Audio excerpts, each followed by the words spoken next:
విసిగిపోయి 20-30 సంవత్సరాలుగా విసిగిపోయి ఏదో విధంగా మార్పు కావడానికి ఎవరో రావాలని వేచి చూస్తున్న సందర్భంలో నేను వస్తే నన్ను కళ్ళు మూసుకొని సదా దీవించిన ఈ గురువులకందరికీ కూడా రుణపడి ఉంటానని సభాముఖంగా తెలియజేస్తా ఉన్నా. సమస్యలు ఉంటాయి, వాళ్ళెవరూ ఊహించరా. ఎక్కడి నుంచో ఒకడు వస్తాడని, ఇక్కడ పాతుకుపోతాడని, అన్యాయాన్ని ఎదిరిస్తాడని, కబ్జాలు లేకుండా చేస్తాడని, ఎవరికి భయం వచ్చినా ఎవరికి బాధ వచ్చినా వాళ్ళ ఇంటికి వెళ్ళి పరామర్శిస్తాడని, నిరంతరం ప్రజల్లో ఉంటాడని వాళ్ళు ఊహించలా. కానీ అది జరిగింది. ఈరోజు వారానికి 6 రోజులు ఒక్కరోజు నా కుటుంబానికి కేటాయిస్తా ఉన్నాను. 6 రోజులు నిరంతరం రోజుకు 15 గంటలు ప్రజల మధ్య ఉంటా ఉన్నాను. ప్రజల సేవలో తరిస్తా ఉన్నాను.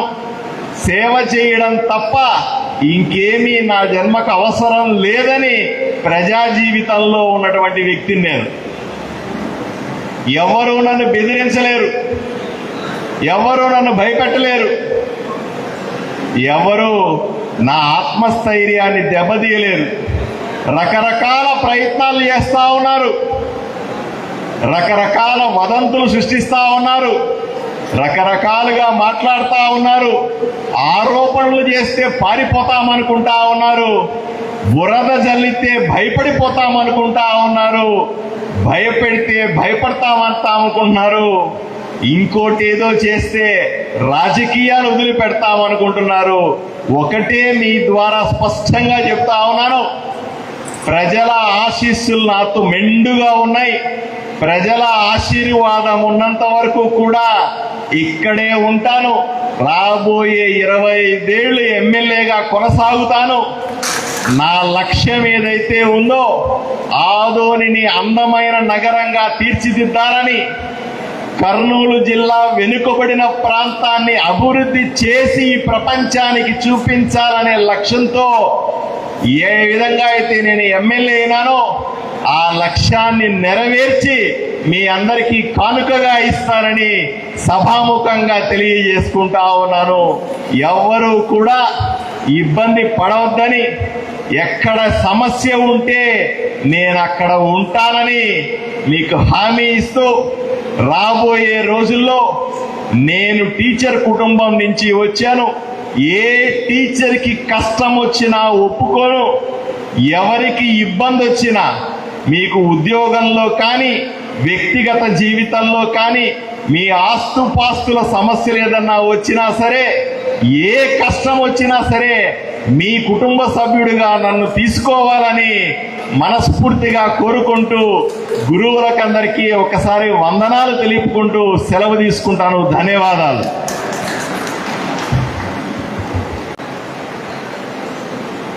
చాలా క్లిష్టమైన ప్రాంతం. నేను ఎమ్మెల్యేగా వచ్చే సమయానికి ఆదోని గురించి కొంత అవగాహన ఉంది నాకు. ఎమ్మెల్యే వచ్చిన తర్వాత ఇక్కడ ఉన్న కొంతమందికే నా మీద అవగాహన సరిగా లేకుండే.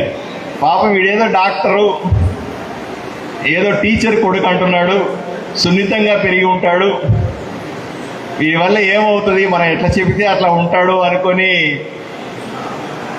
భావించినారు. కానీ ఒకటే నేను చాలా స్పష్టంగా చెప్పాను.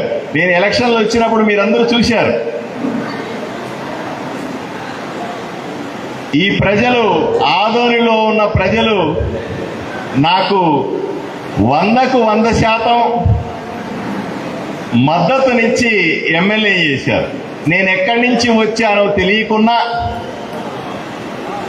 ఏ ఊరి నుంచి వచ్చానో తెలియకున్నా, ఎక్కడ పుట్టానో తెలియకున్నా ఇక్కడ నన్ను ఆదరించి ఎమ్మెల్యే చేశారు. అందువల్లే నా వ్యాపారాలను పక్కన పెట్టి కుటుంబానికి దూరంగా ఉంటూ ఆదోనిలో నేను బ్రహ్మాండంగా 24 గంటలు పనిచేసే ప్రయత్నం చేస్తాను.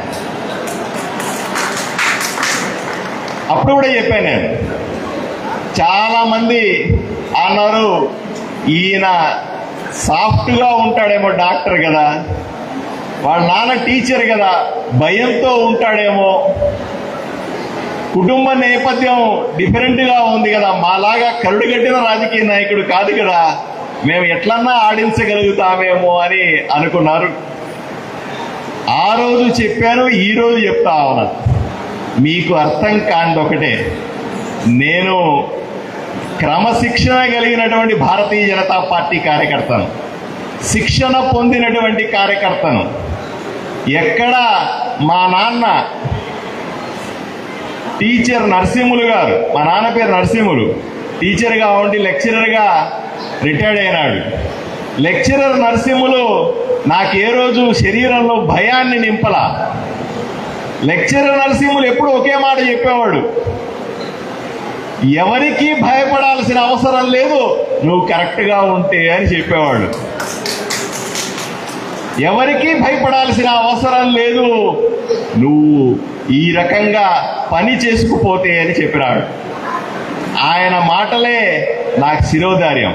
ఈరోజు ఆయన ఈ భూమి మీద లేడు, అయినప్పటికీ కూడా నా తల్లిదండ్రులు ఇచ్చిన సంస్కారంతో, నా తల్లిదండ్రులు నాకు ఏది నేర్పించారో, ఈ సమాజం కోసం ఏమి చెయ్యాలని కోరుకున్నారో అది తప్పక సాధించి తీరుతానని గురువులకందరికీ కూడా ప్రమాణం చేసి చెప్తా ఉన్నా. ఎందుకంటే నేను ఇక్కడ ఎమ్మెల్యేగా రావడానికి కానీ ఎమ్మెల్యేగా గెలవడానికి కూడా చాలామంది గురువులు కారణం, నాకు ఆ విషయం తెలుసు. ఈ ఊరిని